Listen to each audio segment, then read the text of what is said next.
Hello, beautiful people. Today's March 17th. Happy St. Patrick's Day. Um, First, I want to ask you, should we help ex-convicts find jobs? So, HR 1633 says to amend the Workforce Innovation and Opportunity Act to codify a grant program to promote and assist in the reentry of ex-offenders into the workforce. It was brought to us from Lloyd Smucker, a Republican out of Pennsylvania.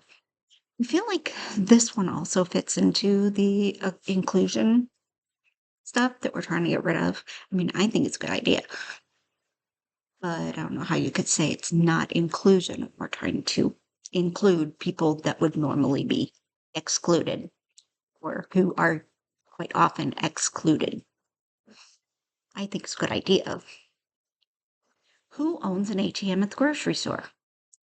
HR 1631 is to amend Title 18 United States Code to clarify that ATMs are in the care, custody, control, management, or possession of any bank, credit union, or any savings and loan association, regardless of whether the ATM is located on their physical premises of such institution.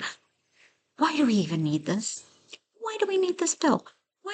I mean, if I own it, I own it. It's my responsibility. Why do we even need this bill? This seems like a waste of time for me. So while you're watching, please hit like, subscribe, and share this video.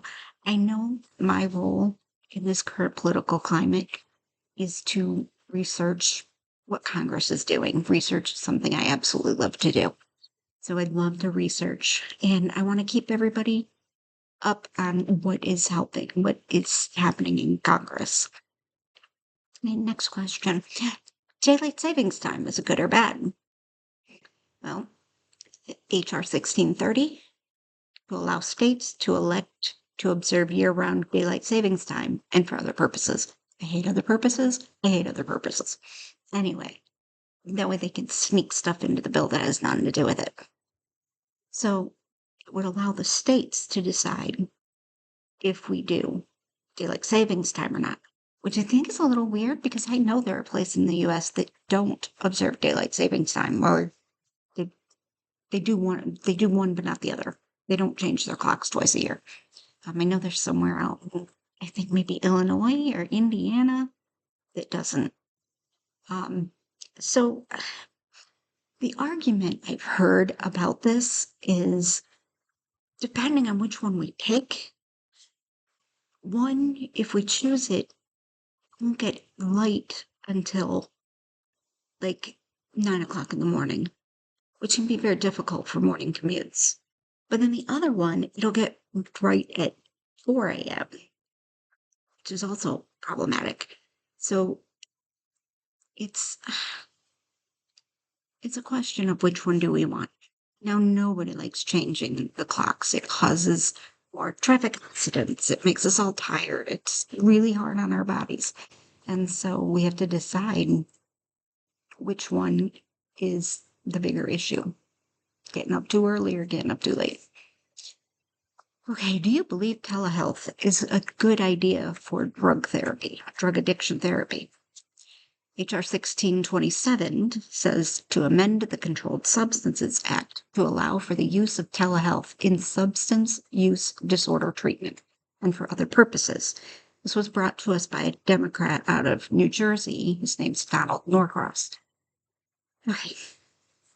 Having dealt with mental health issues myself and knowing people who have addiction issues, I think telehealth can help as far as therapy goes, but they still need to see a psychiatrist if they need to be on medications. A lot of times people do need to be on medications to deal with their issues. So yes and no. Yes and no. Okay. Should imports from Haiti be duty-free? HR 1625 says to extend duty-free treatment provided with respect to imports from Haiti under the Caribbean Basin Economic Recovery Act and for other purposes. Again, other purposes. This is brought to us by Gregory Murphy. He's a Republican. I didn't keep track of where he was from. So I'm not really sure why we need this bill either, because the Caribbean Basic Economic Recovery Act was implemented January 1st, 1984, and has no expiration date. So I don't know why we need to extend something that doesn't have an expiration date. That's So let me know what you think about these bills. And until next time, thank you and have a day that matters.